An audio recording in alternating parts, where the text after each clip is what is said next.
Court என்ன சொல்றதுன்னா we are giving a direction. Tamil Nadu எந்த எனி வக்ஃப் போர்ட்ல not more than 3 non-Muslims should be there. at the same time வக்ஃப் கவுன்சில்ல not more than 4 non-Muslims should be there அப்படின்னு சொல்லி ஒரு direction கொடுக்குறாங்க, which is there already இந்த ஆக்ட்ல தான் இருக்கு. தமிழ்நாடு மினிஸ்ட்ரி என்ன சொல்லுதுன்னா இந்த என்டையர் உமீதை நாங்க வந்து இம்ப்ளிமெண்ட் பண்ண மாட்டோம். எப்போனா ஃபைனல் டெசிஷன், இது வந்து இன்டர்ம் ஆர்டர், ஃபைனல் டெசிஷன் வராத வரைக்கும் நாங்க இது வந்து இம்ப்ளிமெண்ட் பண்ண மாட்டோம் அப்படின்னு சொல்லி by way of in order to avoid any ambiguity, எதுவும் கன்ஃபியூஷன் வரக்கூடாது அப்படின்னு சட்டத்துல இருக்கிறத வந்து கிளாரிஃபை பண்ணிருக்காங்க. அது கிளாரிஃபை தான் இருந்தது. நம்ம எதிர் தரப்புல இருந்த வாதத்தை வந்து கிளாரிஃபை பண்றதுக்காக இல்ல, அப்படி இல்ல, அப்படி நீங்க பயந்தா கூட நாங்க டைரக்ஷன் கொடுக்குறோம் அப்படின்னு சொல்றாங்க இல்லையா. இப்போ இந்த டைரக்ஷன் இஸ் வேலிட் தானே? அதாவது எல்லாமே முஸ்லீம்ஸ் இருக்கக்கூடியது. ஆமா, எல்லாமே இருக்கு. வக்ஃப் போர்டியோட எக்ஸிக்யூட்டிவ் மெம்பர்ஸ் ஃபுல்லாவே முஸ்லீம்ஸ், எல்லாமே முஸ்லீம். அதாவது சட்டத்தின்படி 2 பேர் வந்து நான் முஸ்லீம்ஸ் இருக்கணும். அது செய்யல. சார், இப்போ தமிழ்நாடு அரசு வந்து இந்த சட்டத்தை இம்ப்ளிமெண்ட் பண்றதுல அவங்களுக்கு என்ன பிரச்சனை இருக்கு? வக்ஃப் வாரியத்திற்கு மற்ற சட்டத்திட்ட பிரிவுகள் எல்லாம் யூஸ் பண்றாங்க, அதை வந்து இம்ப்ளிமெண்ட் பண்றாங்க. ஆனா 2 இஸ்லாமியர்கள் இல்லாத மெம்பர்ஸை வந்து அப்பாயிண்ட் பண்றதுல அவங்களுக்கு என்ன பிரச்சனை இருக்கு? தமிழ்நாடு அரசு வந்து திருப்பரங்குன்றத்தில் ஒரு வழக்குக்கு அப்படிதான் உயர்நீதிமன்றம் கொடுத்த ஒரு ஆணையை நிறைவேற்றலை. அதே மாதிரி இந்த வக்ஃப் வாரியத்துக்கும் இந்த மாதிரி தொடர்ந்து சட்டத்தை மீறுற மாதிரி செயல்படுறாங்களா? அதை எப்படி பார்க்குறீங்க ஒரு வழக்கறிஞரா? We have to fight for our rights. We have to fight to protect. அதுக்கு தான் citizen, an individual citizen should be very very concerned about these things. அதனால தான் நான் அந்த கேஸை ஃபைல் பண்ணேன். இவங்க சொல்ற மாதிரி வக்ஃப் திருட்டு சட்டம்லாம் கிடையாது. திருத்த சட்டம் இல்ல, வக்ஃப் திருட்டு சட்டம்லாம் கிடையாது. யார் இன்னைக்கு உட்கார்ந்துகிட்டு ஆதிக்கம் செலுத்திட்டு இருக்கு இந்த ராடிகல்ஸ்க்கு தான் அது ஒரு பெரிய அடி.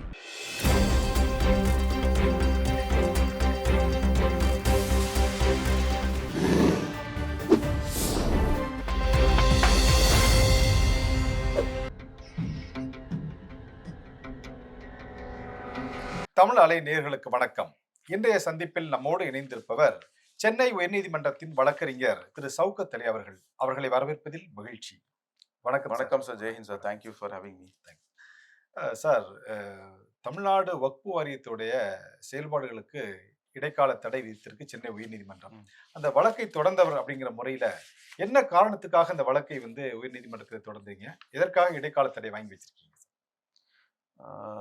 உமீத் அமெண்ட்மெண்ட் பற்றி உங்களுக்கு தெரியும். பெரிய சர்ச்சைக்கு ஆளான ஒரு அமெண்ட்மெண்ட் அது.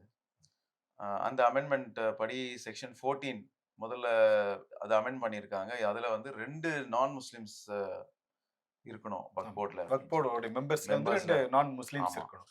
அது எதிர்த்து ஓஎஸ்சியும் மற்ற பார்ட்டிஸ் எல்லாமே கேஸ் ஃபைல் பண்ணாங்க. அது ஹியரிங் இன்டர்ம் இன்ஜெக்ஷன் கூட கேட்டாங்க. இது ஹியரிங் முடிகிற வரைக்கும் இந்த ஆக்ட் செல்லாதுன்னு சொல்லி அன்கான்ஸ்டிடியூஷன் சொல்லி நீங்க ஸ்டே கொடுங்கன்னு சொல்லிட்டு அது வந்து செப்டம்பர்ல அதோட ஹியரிங் முடிஞ்சு ஆர்டர் வந்துச்சு. அதுல ஹானரபிள் சுப்ரீம் கோர்ட் என்ன சொல்றாங்கன்னா, we don't wish to go into the question co-inclusion of non-Muslim members amounting to interference in religious places. இவங்க என்ன சொன்னாங்கன்னா, முஸ்லிம்கள் இல்லாதவர்களை வந்து முஸ்லீம் ஒரு அமைப்புல வந்து கொண்டு வரது வந்து இன்டர்ஃபரன்ஸ், ரிலிஜியஸ் இன்டர்ஃபரன்ஸ், எங்களுடைய மத உரிமைக்கு எதிரானது அப்படின்னு மத விவகாரத்துல தலையிடுறாங்க. அது மத உரிமைக்கு எதிரானதுன்னு சொல்லி இவங்க வாதிட்டாங்க. பட் சுப்ரீம் கோர்ட் என்ன சொல்றாங்கன்னா, we don't wish to go into that question. இப்போ அந்த விஷயத்துல போட தேவையில்லை. ஏன்னா கவர்மெண்ட் என்ன சொல்லுதுன்னா, நாங்க வந்து நாட் மோர் தென் வக்ஃப் போர்ட்ல வந்து not more then 3யும் then central வக்ஃப் கவுன்சில்னு ஒன்று இருக்கு. அதுல நாட் மோர் தென் 4 நான் முஸ்லிம்ஸை தான் நாங்க வந்து அப்பாயிண்ட் பண்ணுவோம், அதுக்கு மேல நாங்க அப்பாயிண்ட் பண்ண மாட்டோம்ன்ற கொடுத்த ஒரு இதால சுப்ரீம் கோர்ட் என்ன சொல்றதுன்னா, we are giving a direction. Tamil Nadu எந்த எனி வக்ஃப் போர்ட்ல not more than 3 non Muslim should be there. at the same time வக்ஃப் கவுன்சில்ல not more than 4 non Muslims should be there அப்படின்னு சொல்லி ஒரு டைரக்ஷன் கொடுக்குறாங்க, which is there already இந்த ஆக்ட்ல தான் இருக்கு. பட் இவங்க எதிர் தரப்புல இருந்து வாதம் வச்சாங்க, இதுல ஆக்ட்ல வந்து செக்ஷன் 14 எடுத்துட்டீங்கன்னா மோர் தென் 7 மெம்பர்ஸை கூட நான் முஸ்லிம்ஸ் அப்பாயிண்ட் பண்ணலாம் அப்படின்ற ஒரு பயம் இருந்ததுனால இந்த ப்ரொவிஷனல்ல வந்து நாட் மோர் தென் 3 தான் இருக்கு. அது இருந்து கூட அந்த மாதிரி ஒரு ஆப்ரேஷன் இருந்தது. சுப்ரீம் கோர்ட் அந்த ஆப்ரேஷனை கிளியர் பண்ணிச்சு, இல்லங்க ஈவன் அஸ்யூமிங் அந்த ஆப்ரேஷன் உங்ககிட்ட இருந்தா கூட நாங்களே ஒரு டைரக்ஷன் கொடுக்குறோம், not more than 3 should be there. அது ஆக்ட்ல ப்ரொவிஷனல் அப்படிதான் இருக்கு. இருந்தாலும் ஒரு டைரக்ஷன் கொடுக்குறாங்க. பேஸ்ட் ஆன் தட் எல்லா இப்போ வக்ஃப் போர்டை வந்து ரீகான்ஸ்டியூட் பண்ணணும். இந்த ஆர்டர் வந்தது வந்து 17ஆம் தேதி. 2-3 நாளுக்கு அப்புறமாவே வந்து தமிழ்நாடு மினிஸ்ட்ரி என்ன சொல்லுதுன்னா, இந்த என்டையர் உமீதே நாங்க வந்து இம்ப்ளிமெண்ட் பண்ண மாட்டோம். எப்போனா ஃபைனல் டெசிஷன், இது வந்து இன்டரிம் ஆர்டர், ஃபைனல் டெசிஷன் வராத வரைக்கும் நாங்க இது வந்து இம்ப்ளிமெண்ட் பண்ண மாட்டோம் அப்படின்னு சொல்றாங்க. அதாவது முஸ்லீம் அல்லாத 2 பேரை வந்து நாங்க இல்ல, நாங்க இம்ப்ளிமெண்டே பண்ண மாட்டோம்னு சொல்றோம். மொத்தமே அதுக்கு திட்டத்தை இம்ப்ளிமெண்ட் பண்ண மாட்டோம். நாங்க பிகாஸ் அதுல சுப்ரீம் கோர்ட் அதை வந்து இது பண்ணட்டும் அப்படின்னு, அது இது கூட பிரஸ் ஸ்டேட்மெண்ட் கூட வந்தது. நாங்க we will wait till the final outcome அப்படின்னு சொல்லிட்டு. அப்படி இருந்து நவம்பர்ல என்ன பண்றாங்க, இந்த புது வக்ஃப் போர்டை வந்து கான்ஸ்டிடியூட் பண்றாங்க. அதுல வந்து 8 பேரை வந்து நாமினேட் பண்றாங்க. அதுல 5 பேர் ஆல்ரெடி பழைய வக்ஃப் போர்டுல மெம்பர்ஸ் இருந்தவங்க. இப்போ எம்பிஸ் எல்லாம் சில பேர் வந்து காலாவதி ஆயிடுச்சு, சில பேருக்கு டைம் பீரியட் முடிஞ்சதுனால புது எம்பி டிஎம்கேல ஒரு ராஜ்யசபா எம்பி இருக்காங்க, அவங்க வராங்க. ஸோ 3 பீப்புள ஒருத்தவங்க ஒரு லேடி கார்பரேட்டர், 2 கார்பரேட்டர்ஸ், ஒரு கார்பரேட்டர் பழைய இதுல இருக்காரு, போர்ட்ல இருக்காங்க, as a social member, as மெம்பரா இருக்காங்க. இவங்கள வந்து ஒரு நியூ கார்பரேட்டரை கூட ஆட் பண்றாங்க. எல்லாமே முஸ்லிம்ஸ் தான். எல்லாமே முஸ்லிம்ஸ் தான். இந்த சட்டப்படி உமீத் அமெண்ட்மெண்ட்ல என்ன இருக்குன்னா, எலெக்ட் ஆன மெம்பர்ஸ் இருக்காங்க இல்லையா, எலெக்ட் ஆனவங்க வந்து முத்தவலி கான்ஸ்டிடியூன்சி, தர்மகர்த்தா கான்ஸ்டிடியூன்சி வந்து அவங்க எலெக்ஷன்ல வருவாங்க. அவங்களுக்கு ஓட்டு இருக்கு. எல்லா தர்மகர்த்தாக்கு யாரெல்லாம் வந்து 1 லட்சம் வருமானம் இருக்கோ அவங்களாம் வந்து எலக்ட்ரல் காலேஜ்ல வருவாங்க. அவங்களுக்குள்ளேயே ஒரு ஓட்டிங் நடக்கும். அதுல 2 மெம்பர்ஸ் பழைய ஆக்ட்ல. புது ஆக்ட் என்ன சொல்லுச்சுன்னா, இவங்கள மட்டும் எடுக்க கூடாது, இவங்க கண்டினியூ பண்ணலாம் அவங்க டென்யூர் வரைக்கும் அப்படின்னு இருக்கு. அப்ப அவங்க 2 பேரு டோட்டலா வந்து செக்ஷன் 14 படி 11 மெம்பர்ஸ் இருக்கணும் ஒரு வக்ஃப் போர்டுக்கு. இப்போ வந்து 8 பேரு இவங்க புதுசா நாமினேட் பண்றாங்க, பழைய 2 பேர் இருக்காங்க, டோட்டல் 10 பேரு. இப்போ 2 நான் முஸ்லிம்ஸ் வர முடியாது. சுப்ரீம் கோர்ட்டும் அந்த டைரக்ஷன் கொடுத்திருக்கு, வி டைரக்ட் அப்படின்ற வார்த்தையே இருக்கு. சுப்ரீம் கோர்ட்டும் டைரக்ஷன் கொடுத்திருக்கு, சட்டமா அதான் சொல்லுது. இன் order to avoid any ஆம்பிகுவிட்டி that the CWC shall not have non-Muslims exceeding 4 and 3 non-Muslims members in so far as Waqf board is concerned அப்படின்னு இது டைரக்ஷன் கொடுக்குறாங்க. சட்டத்துல இருக்கு, இருந்தாலும் நாங்க ஒரு டைரக்ஷன் கொடுக்குறோம். By way of in order to avoid any ambiguity, எதுவும் கன்ஃபியூஷன் வரக்கூடாது அப்படின்னு சட்டத்துல இருக்கிறத வந்து கிளாரிஃபை பண்ணிருக்காங்க. அது கிளாரிஃபை தான் இருந்தது. நம்ம எதிர் தரப்புல இருந்த வாதத்தை வந்து கிளாரிஃபை பண்றதுக்காக இல்ல, அப்படி இல்ல, அப்படி நீங்க பயந்தா கூட நாங்க டைரக்ஷன் கொடுக்குறோம் அப்படின்னு சொல்றாங்க இல்லையா. இப்போ இந்த டைரக்ஷன் இஸ் வேலிட் தானே? ஆமா, இந்த டைரக்ஷன் வேலிட். அந்த செக்ஷன் 14ல இருக்கிற எல்லா ஷராயத்தும் எல்லா ப்ரொவிஷன்ஸும் வேலிட் தான், அது ஸ்டே கிடையாது. அப்ப அதை இம்ப்ளிமெண்ட் பண்ணாம அந்த 2 நான் முஸ்லிம்ஸையும், அப்புறமா வந்து ஒரு மெம்பர் ஃப்ரம் பார் கவுன்சில் இருக்கணும், அவரும் இல்லாம 10 பேர் கொண்ட ஒரு இத ஒரு ஃபார்ம் பண்ணிடுறாங்க. அதாவது எல்லாமே முஸ்லிம்ஸ் இருக்கக்கூடியது. ஆமா, எல்லாமே இருக்கு. வக்ஃப் போர்டோட எக்ஸிகியூட்டிவ் மெம்பர்ஸ் ஃபுல்லாவே முஸ்லிம்ஸ், எல்லாமே முஸ்லிம். அதாவது சட்டத்தின்படி 2 பேர் வந்து நான் முஸ்லிம்ஸ் இருக்கணும். அது செய்யல. பிளஸ் வந்து இவங்க ஒரு ஃபியூச்சர்ல நாங்க ஆட் பண்ணுவோம்னாலும் ஆட் பண்ண முடியாது. ஏன்னா மேக்ஸிமம் 10 பேர். அவ ஒருத்தர் தான் ஆட் பண்ண முடியும். ஒருத்தர் ஆட் பண்ணாலும் அந்த ப்ரொவிஷன் 2 பேர் இருக்குன்னு அந்த சட்டம் சொல்லுது இல்லையா, அது வந்து ஃபுல்ஃபில் ஆகாது. அந்த இதுல நான் இந்த சிச்சுவேஷன்ல என்ன பண்றேன், இது வந்து டோட்டலி ஒரு ஃபர்ஸ்ட் பிரின்சிபல் செக்ரட்டரிக்கு நாங்க ரெப்ரசன்டேஷன் அனுப்புறோம். இந்த மாதிரி இருக்கு, நீங்க வந்து இந்த 2 பேரை நீங்க அப்பாயிண்ட் பண்ணணும், யூ ப்ளீஸ் அப்பாயிண்ட் அப்படின்னு சொல்லி சென்டர் ரெப்ரசன்டேஷன், ரொம்ப பேர் ரெப்ரசன்டேஷன் அனுப்புறாங்க. இந்த மாதிரி நீங்க அப்பாயிண்ட் பண்ணுங்க. வேற ஒரு முகமது இப்ராஹிம் கூட ஒரு பெட்டிஷனர் இருக்காரு, அவரும் ரெட் பெட்டிஷன் ஃபைல் பண்ணியிருக்காரு. அவருக்கு வந்து சிங்கிள் பெஞ்ச்ல வந்து தென் அது டிவிஷன் பெஞ்ச்ல டிரான்ஸ்ஃபர் ஆச்சுன்னு சொல்றாங்க. அது எனக்கு தெரியல, அது வாட் இஸ் த ஃபேட் அப்படின்னு. இந்த ரெப்ரசன்டேஷன்ல கிளியரா வந்து நான் என்ன சொல்லியிருந்தேன்னா, section article 256 constitution of India என்ன சொல்லுதுன்னா, executive power of the state வந்து should be exercised in consonance with the act passed by the parliament. பாராளுமன்றம் எதை சட்டமா சட்டமா ஏற்றி இருக்கோ அதை வந்து அமுல்படுத்துறது தான் ஸ்டேட் எக்ஸிகியூட்டிவோட ஃபங்க்ஷன், பொறுப்பு. என்ன ஸ்டேட் எக்ஸிகியூட்டிவ் இங்க யாரு? மினிஸ்ட்ரி இதை வந்து ஃபார்ம் ஏற்கனவே அவங்க சொல்லிட்டாங்க நாங்க பண்ண மாட்டோம்னு. இருந்தாலும் அவங்க பண்றாங்க, they change it பண்றாங்க. இந்த நியூ ஆக்ட்ல தான் எல்லாம் வராங்க, எல்லா மெம்பர்ஸ் வராங்க. பட் அதுல வந்து ஒரு பார்ட்டை மட்டும் மிஸ் பண்ணிடுறாங்க. ஆக்ட செக்ஷனை ஃபாலோ பண்றாங்க, ஆனா வந்து முக்கியமான செக்ஷன்ல வந்து பார்ஷியல் இம்ப்ளிமெண்டேஷன். நான் நினைச்சா இம்ப்ளிமெண்ட் பண்ணுவேன், நான் நினைக்கலன்னா அது இம்ப்ளிமெண்ட் பண்ண மாட்டேன் அப்படின்னு தமிழ்நாடு அரசு நினைக்குது. ஆமா, இது நான் வந்து 256 வந்து டோட்டல் வயலேஷன். ஏன்னா ஒரு ஆக்ட வந்து நான் வந்து இந்த ப்ரொவிஷன்ல இல்ல, பண்ணுவேன். எனக்கு என்ன தேவையோ அதை மட்டும் நான் இம்ப்ளிமெண்ட் பண்ணுவேன். எனக்கு தேவையில்லாத நான் அது இம்ப்ளிமெண்ட் எப்படி பண்ண பண்ண முடியாது பண்ணக்கூடாது இல்லையா? இல்லையா? Comes under article 256. பிளஸ் வந்து சென்ட்ரல் கவர்ன்மெண்ட் வந்து டைரக்ஷன் கூட குடுக்கலாம். ஆர்டிகல் 256லயே. இந்த மாதிரி நீங்க வந்து உங்களுடைய ஆக்ட் எக்ஸிகியூட்டிவ் ஆக்ட்ட வந்து நீங்க சரிப்படுத்திக்கங்க, நேர்மைப்படுத்திக்கங்க அப்படின்னு சொல்லிட்டு தே கேன் இஷ்யூ டைரக்ஷன். அதுவும் பண்ணல. சோ நான் வந்து சென்ட்ரல் கவர்ன்மெண்ட்டையும் இதுல வந்து சேர்த்திருக்கேன். ஆஸ் பார்ட்டிஸ் லா மினிஸ்ட்ரியும் சேர்த்திருக்கேன். ஏன்னா நீங்க டைரக்ஷன் குடுத்திருக்கணும். அந்த 256. 256ல டைரக்ஷன் அவங்க வந்து அதை இம்ப்ளிமெண்ட் பண்ணலன்னா தென் நடவடிக்கை நடவடிக்கை எடுத்துக்கணும் அப்படின்னு சொல்லி தான் நான் அவங்க 2 பேரையும் பார்ட்டிஸா சேர்க்கிறேன். அவங்களும் ரெப்ரசன்டேஷன் வர அவங்களுடைய லீகல் ரெப்ரசன்டேட்டிவ்ஸ் வராங்க. இந்த ஹியரிங் நடக்குது.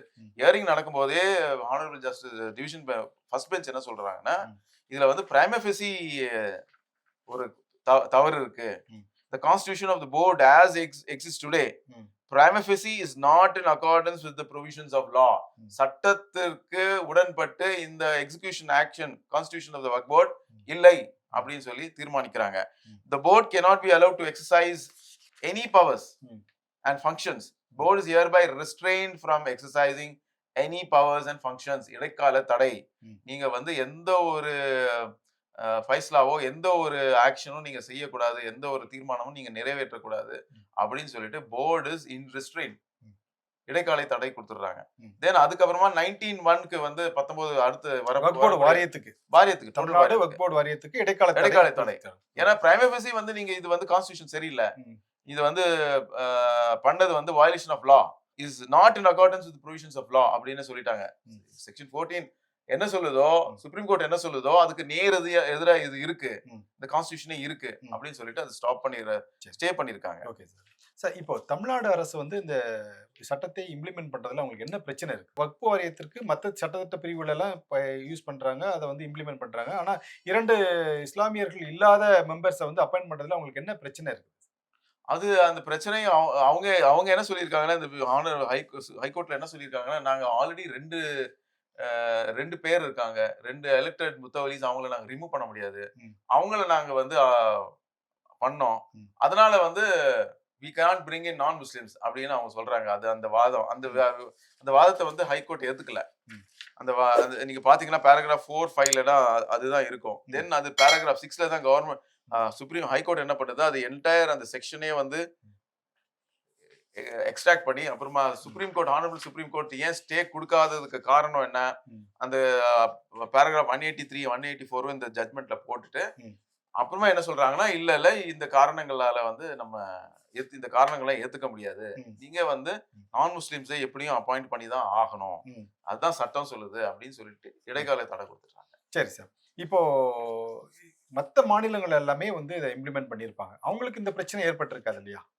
இது ஆனா தமிழ்நாடு மட்டும் ஏன் இவ்வளவு அடம் பிடிக்கிறாங்க? மத்த கர்நாடகாலயும் கேரளால பண்ணிருக்காங்களா என்னன்னு தெரியல. பிகாஸ் அவங்களும் வந்து வெயிட் பண்ணிட்டு தான் இருக்காங்க, இது இம்ப்ளிமெண்ட் பண்ணணுமா இல்லையா அப்படின்னு சொல்லிட்டு. அங்க இம்ப்ளிமெண்ட் பண்ணாம இருக்கு இது வரைக்கும். பட் இங்க தமிழ்நாட்டுல வந்து ஒரு போர்டு இருக்கணும், எலெக்ஷன் வர நெருக்கமா வந்துட்டு இருக்கு, போர்டு இருக்கணும்னு ஒரு போர்டை புதுசா அந்த சட்டத்துல கொண்டு வந்தாங்க. அதுலயும் வந்து அவங்க என்ன நினைச்சாங்கன்னா, சேலஞ்சஸ் வராது, அது என்ன நினைச்சாங்கன்னு தெரியல, இல்லைன்னா we can manage it. ஏன்னா ஆல்ரெடி இந்த அத்தனை பேர் அப்பாயின்மெண்ட் பண்ணிட்டா, அந்த ஆல்ரெடி 2 பேர் இருக்கிறதுனால மேபி அது ஒரு கன்ஃபியூஷன், அவங்களுக்கு கூட ஒரு கன்ஃபியூஸ்டா ஸ்டேட்ல கூட இருக்கலாம். லீகலி அவங்க நினைச்சிருக்கலாம் அந்த 2 பேரை வந்து கொண்டு வரதுல ஒண்ணு, தட் இஸ் 2 முத்தவலிஸ் இருக்கிறதுனால நாங்க 2 நான் முஸ்லிம்ஸை இன்க்ளூட் பண்ண முடியாது, அந்த மாதிரி ஒரு டிஃபிகல்ட் சிச்சுவேஷன் நாங்க ஃபேஸ் பண்றோம் அப்படி கூட அவங்க சொல்லலாம். பட் இதுல என்ன இருக்குன்னா, ஹைகோர்ட் ரொம்ப கிளியரா சொல்லியிருக்கு, கிளாஸ் டி அண்ட் எஃப் இருக்கு இல்லையா, கிளாஸ் டி அண்ட் எஃப்ல என்ன இருக்குன்னா, நீங்க வந்து social welfares, 2 persons who have professional experience in business management, social work, அவங்கள அப்பாயிண்ட் பண்ணலாம். 1 member of bar council of the concerned state or union territory, அவங்கள appoint பண்ணலாம். இவங்களை எங்கேயுமே வந்து அவங்க வந்து நான் முஸ்லிம்ஸா இருக்கணும்ன்றது இல்ல. என்ன அதுல வந்து நீங்க பார் கவுன்சில்ல நீங்க அப்பாயிண்ட் பண்ணல, at the same time 2 persons having professional experience, அதுல ஒருத்தர் இருக்காரு, டாக்டர் இருக்காரு, அதுல நீங்க அப்பாயிண்ட் பண்ணிருக்கலாம், as a non muslim appoint பண்ணிருக்கலாம் 2 பேரை அப்படினா. that is the what Madras High Court has also said. Furthermore, mandate of second proviso that the 2 of the total members appointed under subsection 1 shall be non-Muslims have not been fulfilled. Maybe in future, while appointing one out of 2 members under clause D and one under clause F, that is clause D வந்து social worker, clause F வந்து bar council. அதுல in future வந்து நீங்க appointment பண்ணலாம், நீங்க appointment பண்றதுக்கு chance இருக்கு. But as of now, this is violation of the laws அப்படின்னு தான் சொல்லியிருக்காங்க. Okay sir. இந்த தமிழ்நாடு அரசு வந்து திருப்பரங்குன்றத்துல ஒரு வழக்குக்கு அப்படிதான் உயர்நீதிமன்றம் கொடுத்த ஒரு ஆணையை நிறைவேற்றல. அதே மாதிரி இந்த வக்ஃப் வாரியத்துக்கும் இந்த மாதிரி தொடர்ந்து சட்டத்தை மீறுற மாதிரி செயல்படுறாங்களா? அதை எப்படி பாக்குறீங்க ஒரு வழக்கறிஞரா? இல்ல அது வந்து இட் ஆல் ஹேப்பன்ஸ். இது பார்ட் ஆஃப் கவர்னன்ஸ். அப்படி பார்க்க போனா ஏடிஎம்கே கூட அப்படி பண்ணியிருக்காங்க. They don't implement. அதெல்லாம் வந்து கண்டெம்ப்ட், செக்ரட்டரிஸ் மேல எல்லாம் கண்டெம்ப்ட்லாம் வரும். அது உங்களுக்கு இது வந்து பார்ட் ஆஃப் கவர்னன்ஸ் தான். இது வந்து நம்ம வி டோன்ட் ஹேவ் டு நம்ம விஜிலண்டா இருக்கணும். Vigilance is the price of ஃப்ரீடம்ன்றோம்ல. நம்ம விஜிலண்டா இருந்தா நம்ம பெட்டிஷன் போட்டோம். We have to fight for our rights. We have to fight to protect. அதுக்கு தான் citizen an individual citizen should be very very concerned about these things. அதனால தான் நான் அந்த கேஸை ஃபைல் பண்ணேன். Okay sir. இதோட கான்சிக்வன்ஸ் என்ன சார்? அடுத்த கட்ட என்ன, எப்படி நகர்வுகள் எப்படி இருக்கும் சார்?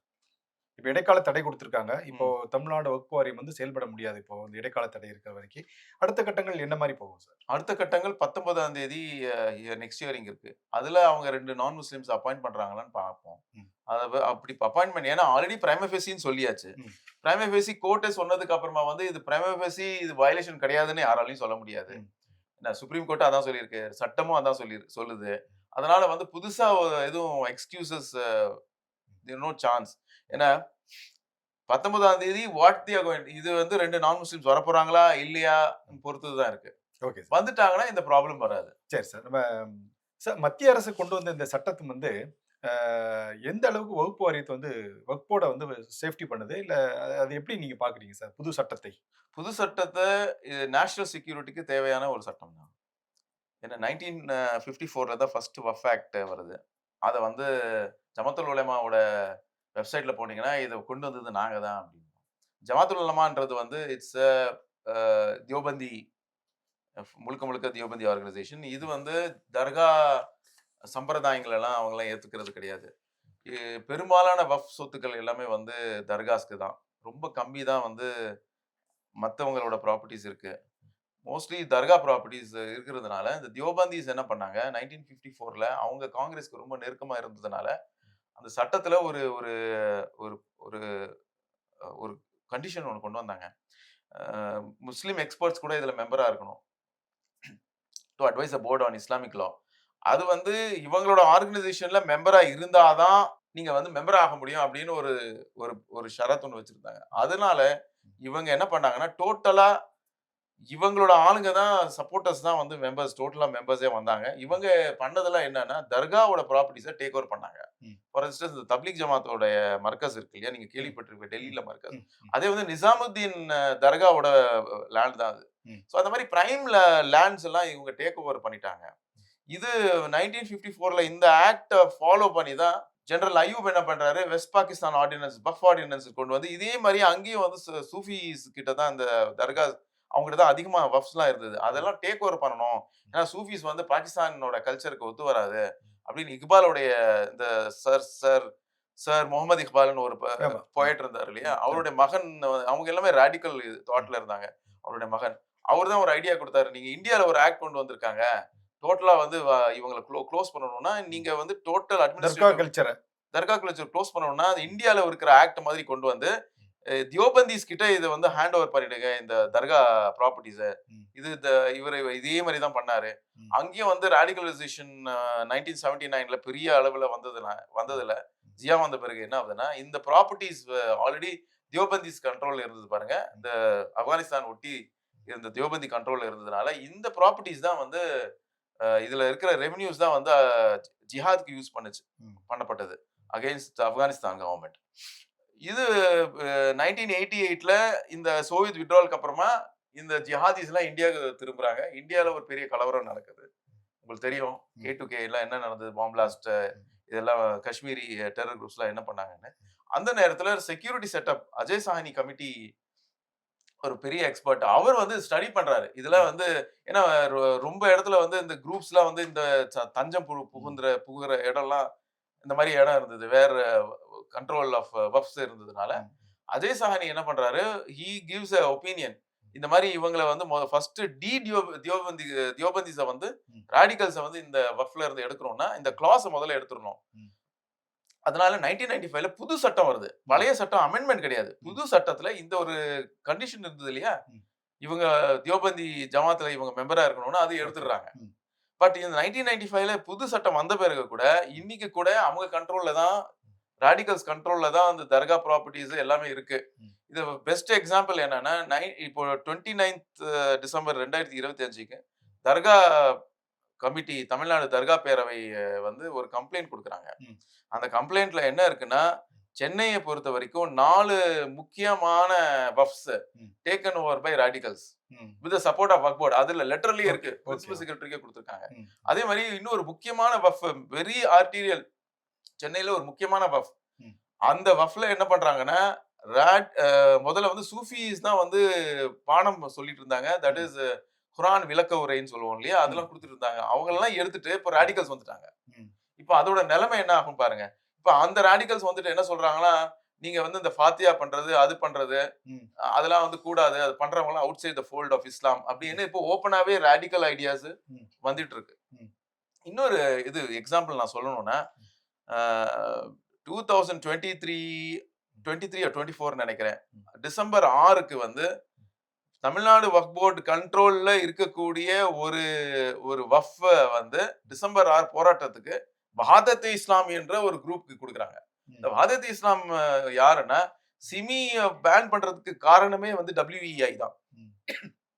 சிமியோட பேன் கண்டினியூ பண்றதுக்கு நம்ம ஷாலி கமிஷன்ல எல்லா கமிஷன்ல ரிப்போர்ட்ஸ் என்ன சொல்றோம்னா, இன்க்ளூடிங் தமிழ்நாடு கவர்மெண்ட் என்ன சொல்லுதுன்னா, இந்த வஹாதத் இஸ்லாமி என்ற குரூப் தான் சிமியா ஃபங்க்ஷன் பண்ணிட்டு இருக்கு, அதனால சிமியை பேன் பண்ணணும்னு சொல்லி தமிழ்நாடு கவர்மெண்டே வந்து அஃபிடவிட் ஃபைல் பண்ணியிருக்காங்க. இனிமேல் வந்து இந்த பேன் கண்டினியூ ஆகிறதுக்கு இந்த வஹாதத் இஸ்லாமி ஒரு காரணம் தான். அந்த மாதிரி மோஸ்ட் டேஞ்சரஸ் ஆர்கனைசேஷனுக்கு வந்து ஒரு வக்ஃப் ப்ராப்பர்ட்டி கொடுத்து டிசம்பர் 6 பத்தி, ஏன்னா ஆல்ரெடி சுப்ரீம் கோர்ட் ஜட்மெண்ட் வந்துருச்சு. சுப்ரீம் கோர்ட் ஜட்மெண்ட் வந்த பிறகு இதை வந்து ஒரு போராட்டமா மாத்தணும்னு இந்த போராட்டத்துக்கு இடம் கொடுக்கறதே வந்து வக்ஃப் போர்டு தான். வக்ஃப் போர்டு கண்ட்ரோல்ல இருக்க, டைரக்ட் மேனேஜ்மெண்ட்ல இருக்கக்கூடிய ஒரு பிரதான இன்ஸ்டிடியூஷன் வக்ஃப் கண்ட்ரோல்ல இருக்கு, அதை அவங்க கொடுக்குறாங்க. Okay okay. அந்த மாதிரி ரொம்ப இருக்கு. டாக்டர் பிலால் பிலிப்ஸ்னு ஒரு முக்கியமான இன்டர்நேஷனல் கேங்ஸ்டர் இருக்காரு. அவரு டாக்டர் ஜாகிர் நாயக். அவங்க வக்ஃப் போர்டுல வந்து அதாவது ஒரு நீ சொன்ன தியாஃபியோ வந்து ஜாஸ்தியா இருக்காங்க அப்படிங்கிற மாதிரி தான் உங்களுடைய. இல்ல, அந்த மாதிரி தான் இருக்கு. இது நான் இந்த இந்த பாபநாசம் சிவன்ல ஒரு தர்கா இருக்கு. அது வந்து இந்த கோல்கொண்டா காலத்துல இருந்து அந்த தர்கா இருக்கு, 1640ஸ்ல இருந்து. அந்த தர்கா அவங்க என்ன பண்றாங்க, அந்த தர்காவை வேக்கன்ட் லேண்ட்னு டிக்ளேர் பண்றாங்க வக்ஃப் போர்டு. இந்த வக்ஃப் போர்டு கிடையாது, இதுக்கு முன்னாடி இருந்த ஏடிஎம்கே பீரியட்ல வேக்கன்ட் லேண்ட்னு பண்ணிட்டு அது யாருக்கு குத்துக்கை கொடுக்குறாங்கன்னா, giving it to PRF. PRF யாருன்னா control by doctor Bilal Philips. Bilal Philips யாருன்னா 9/11 ஒரு பாம் பிளாஸ்ட் நடந்தது இதுக்கு முன்னாடி 1995ல. அதுல அன்இண்டக்டட் கோ கான்ஸ்பிரேட்டர் ஒன்னு. இன்னொன்னு வந்து Lashkar e Taiba, US homeland security என்ன சொல்லுதுன்னா, இந்த ஆளு தான் வந்து லஷ்கர் இ தொய்பாக்கு வந்து மென்டர் அப்படின்லாம் இருக்கு. அவர் இப்ப வந்து கட்டார்ல இருக்காருன்னு வைங்க. இவங்களுக்கே வந்து கூறு போட்டு கொடுக்கிற சிச்சுவேஷன் வந்துருச்சு. அப்புறமா நான் இந்த கம்ப்ளைண்ட் மக்கள்லாம் ரொம்ப எதிர்த்தாங்க. அப்புறமா அப்போ இருக்கிற சிஎம் வீட்டுக்கும் கேராவ் பண்ணாங்க. தென் தே ரோட் எ லெட்டர். ஏன்னா அவங்களுக்கு யார் அது வாங்கினாங்கன்னு தெரியாது, யார் அது வாங்கியிருக்கிறாங்க அப்படின்னு. அப்ப நான் இந்த டாக்குமெண்ட்ஸ் பார்க்கும்போது பிஆர்எஃப் பிலால் பிலிப்ஸ், நான் உடனே ஹோம் மினிஸ்டருக்கு எழுதினேன். ஹோம் மினிஸ்ட்ரி அதை உடனே ஸ்டாப் பண்ணி ஒரு டீம் ஒன்று அனுப்பி அதை வந்து அப்புறமா அந்த பிஆர்எஃப் எப்படி அவங்க எவ்வளவு அவசரமா வந்து அந்த அந்த டெண்டரை வாங்கினாங்களோ அப்படியே அவங்க விட்டுட்டு ஓடிட்டாங்க. So to a large extent வந்து ஹோம் மினிஸ்ட்ரி இதை வந்து ப்ரொடெக்ட் தான் பண்ணியிருக்க தவிர, இவங்க சொல்ற மாதிரி வஃப் திருட்டு சட்டம்லாம் கிடையாது. திருத்த சட்டம் இல்ல, வஃப் திருட்டு சட்டம்லாம் கிடையாது. யார் இன்னைக்கு உட்கார்ந்துகிட்டு ஆதிக்கம் செலுத்திட்டு இருக்கு இந்த ராடிகல்ஸ்க்கு தான் அது ஒரு பெரிய அடி. அது இப்ப நீங்க பாத்தீங்கன்னா எல்லாமே வந்து இந்த ராடிகல் குரூப்ஸ் தான். ஜமாத் இஸ்லாமிய எடுத்துங்க, சாரி ஜமாத் இஸ்லாம், ஜமாத்துல் உலமா, அவங்க தான் வந்து இதுக்கு அகைன்ஸ்டா பேசிட்டு இருக்காங்க. ஏன்னா அவங்களுக்கு எந்த ஒரு ப்ராப்பர்ட்டிஸும் கிடையாது, பட் கண்ட்ரோல் அவங்க கிட்ட தான் இருக்கு. ஸோ த்ரூ அவுட் இந்தியால அவங்க தான் வந்து ஒரு பெரிய தமிழ்நாட்டிலையும் கொண்டு வந்து ஒரு பெரிய ஒரு மூவ்மெண்ட் ஒன்று பண்ணணும்னு நினைச்சாங்க. But it is all fizzle down. Okay, thank you sir, thanks for calling. நன்றி.